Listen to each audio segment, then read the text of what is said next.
સાકરીયો સોમવાર. આ વ્રત ઘણું કઠણ છે. નબળા માંદાએ કરવું નહીં. શ્રાવણના પહેલા સોમવારે વ્રત કરનારે વહેલા ઉઠી માથાબોર નાઈ ધોઈ મહાદેવજીની નીચેની વાર્તા સાંભળવી. વાર્તા સાંભળતી વેળાએ મહાદેવજી મહાદેવજી કહી હુંકારો પૂરવો. આખો દિવસ નકોરડો ઉપવાસ કરવો. નૈવેદ્યમાં સાકર લેવી. સાકરના 4 સરખા ભાગ કરવા. એક ભાગ મહાદેવજીને ધરાવવો, બીજો રમતા બાળકને આપવો, ત્રીજો પોતે આરોગવો અને ચોથો ભાગ જળમાં પધરાવવો. વધુ વિધિ વાર્તામાં આવેલ છે. કંકાવટી નામે નગર હતું. ત્યાં એક બ્રાહ્મણ રહે.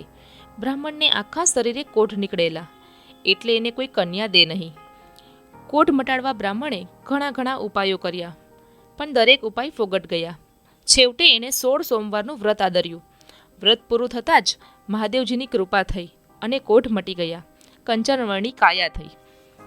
ગામથી તેના માગા આવવા લાગ્યા. છેવટે તેણે એક ગુણવાન અને રૂપવાન કન્યા સાથે લગ્ન કર્યું. ધણી ધણિયાણી સુખેથી રહેવા લાગ્યા. પરંતુ તેના ભાગ્યમાં હજુ દુઃખ લખાયેલું હતું. ગયા ભાવના પાપના ફળ ભોગવવાના અધૂરા હતા.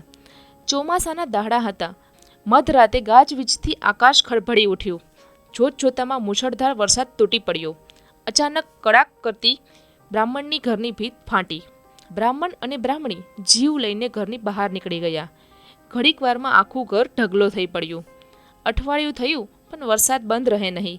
કંકાવટી નગરીના લોકો ભારે ચિંતામાં પડ્યા.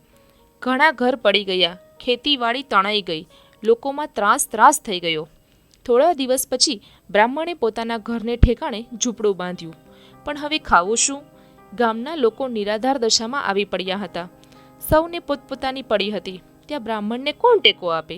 છેવટે બ્રાહ્મણે પરદેશ જઈ કમાવાનો વિચાર કર્યો અને પોતાની સ્ત્રીને વાત કરી. બ્રાહ્મણીએ કહ્યું, ભલે તમે સુખેથી જાઓ, મારી ચિંતા ન કરશો.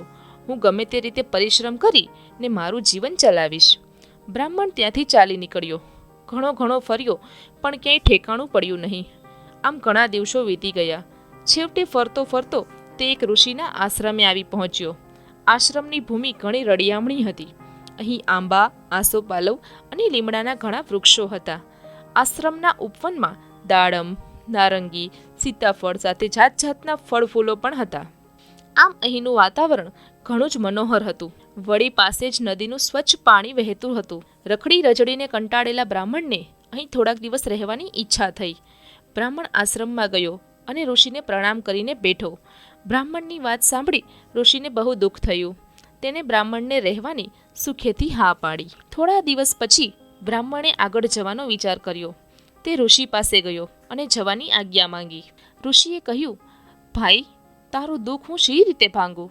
મારી પાસે ધન હોત તો હું તને અવશ્ય સહાય કરત. છતાં લે, આ સંજીવની બુટી હું તને આપું છું. તે તને સહાયરૂપ થઈ પડશે. આ બુટીનો એવો પ્રભાવ છે કે તેને ઘસીને પાવાથી મરેલું માણસ જીવતું થાય છે. તેનાથી તું એક માણસને સજીવન કરી શકીશ. ઋષિના આશીર્વાદ મેળવી બ્રાહ્મણ સંજીવની બુટી લઈને ચાલી નીકળ્યો. બ્રાહ્મણ ફરતો એક નગરમાં આવી પહોંચ્યો. તે નગરમાં પેઠો અને અહીંના બધા જ માણસોને તેને શોકમાં દીઠા. તે થોડે દૂર ગયો. ત્યાં તો હૈયા ફાટ રુદનની કરુણ ચીસો સંભળાવવા લાગી. પાસે જ રાજાનું રાજભવન હતું.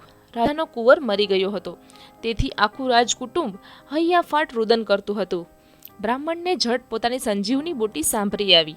તે સીધો જ રાજભવનમાં ગયો અને રાજાને પ્રણામ કરીને કહ્યું, રાજાજી, જો આપ આજ્ઞા આપો તો હમણાં જ હું તમારા કુંવરને સજીવન કરું. રાજાએ પહેલાં તો બ્રાહ્મણની વાત ન માની, પણ તેનો ઘણો જ આગ્રહ જોયો. ત્યારે કહ્યું, જો તમે મારા પુત્રને જીવતો કરશો તો તમે જે માગશો તે આપીશ. બ્રાહ્મણે પોતાની પાસેથી સંજીવની બુટી કાઢી, પથ્થર પર ઘસી અને તેનું પાણી બનાવી કુંવરના મોંમાં રેડ્યું. થોડી વારમાં કુંવરના દેહમાં ઉનમ આવવા લાગી. કુંવરે તો પાસું ફેરવ્યું. આ ચમત્કાર જોતા જ રાજકુટુંબના માણસોના મોઢા ઉપર આનંદ તરવરવા લાગ્યો. થોડી વારમાં કુંવરે આંખો ઉઘાડીને બેઠો થયો અને વાતો કરવા લાગ્યો. રાજાએ પોતાના વહાલસોયા પુત્રને છાતી સરસો ચાપી દીધો. તેને બ્રાહ્મણનો ઘણો જ આભાર માન્યો અને આગ્રહ કરી પોતાને ત્યાં રાખ્યો. અહીં કંકાવટી નગરીમાં બ્રાહ્મણી દુઃખના દિવસો વિતાવતી હતી. મહિના ઉપર મહિના વીતી ગયા, છતાં તેના પતિના કોઈ સમાચાર ન હતા. એટલે ચિંતામાં ને ચિંતામાં તે દુબળી થઈ ગઈ હતી. હવે તો તેનાથી વધારે પરિશ્રમ પણ થઈ શકતો ન હતો. શ્રાવણ માસ આવ્યો. શ્રાવણનો સોમવાર આવ્યો. કંકાવટી નગરીની બધી જ સ્ત્રીઓ સોમવારનું વ્રત કરે. બ્રાહ્મણીએ પણ સોમવારનું વ્રત લીધું. બીજા બધા સોમવાર કરી એકટાણું જમે, પણ બ્રાહ્મણીના ઘરમાં તો આજે અન્નનો દાણો પણ ન હતો. એ તો મહાદેવજીને સંભાળતી ભૂખની મારી બેસી રહી. નમતો પહોર થયો, કકડીને ભૂખ લાગી. તેના પેટમાં બળતરા થવા લાગી. પણ કરે શું? અહીંના રાજાને કુંવર જન્મ્યો હતો, એટલે રાજાએ આખા નગરમાં સાકર વહેંચવાની આજ્ઞા કરી. રાજગોર સાકર વહેંચતા વહેંચતા બ્રાહ્મણીના ઘેરે આવ્યા અને સાકર આપી. બ્રાહ્મણીએ સાકરનું પાણી કરીને પીધું. એના પેટની બળતરા શાંત થઈ. રાત પડી એટલે મહાદેવજીનું રટણ કરતી કરતી ઊંઘી ગઈ. બ્રાહ્મણી ભર ઊંઘમાં હતી ત્યાં તો તેને સ્વપ્ન આવ્યું અને સાક્ષાત મહાદેવજીએ દર્શન દીધા. આશીર્વાદ આપતા મહાદેવજી બોલ્યા, હે બ્રાહ્મણી, જાણે અજાણે પણ તે આજે સાકરિયા સોમવારનું વ્રત કર્યું છે. જે વ્રત પહેલું વહેલું દક્ષ કન્યા સતીએ કર્યું હતું, જેના પ્રતાપે તે મને પામી હતી.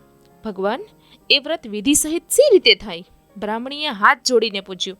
મહાદેવજી બોલ્યા, શ્રાવણ મહિનો આવે, શ્રાવણ મહિનાનો પહેલો સોમવાર આવે ત્યારે આ વ્રત થાય. આ વ્રત કરનારે વહેલા ઉઠી નાહી ધોઈ સ્વચ્છ કપડાં પહેરવા અને સાકરનો એક ગાંગડો લેવો. સાકર લઈ મહાદેવજીના મંદિરે જવું. ત્યાં જઈ સાકરના 4 સરખા ભાગ કરવા. એક ભાગ મહાદેવજીને ચડાવવો, બીજો રમતા બાળકને આપવો, ત્રીજો પોતે આરોગવો અને ચોથો ભાગ નદી, તળાવ કે કૂવાના પવિત્ર જળમાં પધરાવવો. આખો દિવસ નકોરડો ઉપવાસ કરવો અને મહાદેવજીની કથા સાંભળવી. સાંજે મહાદેવજીનું પૂજન કરવું. રાત્રે ભોય પથારી કરીને સૂઈ જવું. આ પ્રમાણે 16 સોમવાર કરવા. છેલ્લા સોમવારે સવાસેર ગોળ, સવાસેર ઘી અને સવાસેર ઘઉંનો લોટ લઈ તેના લાડુ કરવા. એક લાડુ મહાદેવજીને ધરાવવો, બીજો લાડુ રમતા બાળકને આપવો, ત્રીજો લાડુ પોતે જમવો, ચોથા લાડુનો પ્રસાદ કરીને વહેંચી દેવો. આ બધું દીવાવેળા થતાં પહેલાં જ કરવું. લાડુ દીવાને બતાવવો નહીં. આ રીતે વ્રતનું ઉજવણું કરવું. આમ કહી મહાદેવજી અંતર્ધ્યાન થઈ ગયા અને સ્વપ્ન ઉડી ગયું. બ્રાહ્મણીએ સાકરિયા સોમવારનું વ્રત લીધું. વ્રત પૂરું થયું ત્યાં તો રાજાએ આપેલું ખાધે ખૂટે નહીં એટલું ધન લઈને બ્રાહ્મણ ઘરે આવ્યો. બ્રાહ્મણને સુખરૂપ ઘરે આવેલો જોઈ બ્રાહ્મણીના હરખનો પાર ન રહ્યો. તેણે બ્રાહ્મણને સાકરિયા સોમવારના વ્રતની વાત કહી. બંને જણે સાથે મળી આનંદપૂર્વક વ્રત ઉજવ્યું. બ્રાહ્મણે પોતાની ઝૂંપડીની જગ્યાએ હવેલી ચણાવી અને બંને સુખપૂર્વક રહેવા લાગ્યા. થોડા સમયમાં જ મહાદેવજીની કૃપા ફળી અને તેમને ઘેર દેવ જેવો દીકરો અવતર્યો. જય મહાદેવજી. સાકરિયા સોમવારનું વ્રત જેવું બ્રાહ્મણીને ફળ્યું તેવું જ વ્રત કરનાર, કથા કહેનાર અને કથા સાંભળનારને ફળજો. જો તમને અમારો આ વિડીયો પસંદ આવ્યો હોય તો આ વિડીયોને લાઈક કરો, શેર કરો અને અમારી ચેનલને સબસ્ક્રાઈબ કરવાનું ના ભૂલશો. જય શ્રી કૃષ્ણ.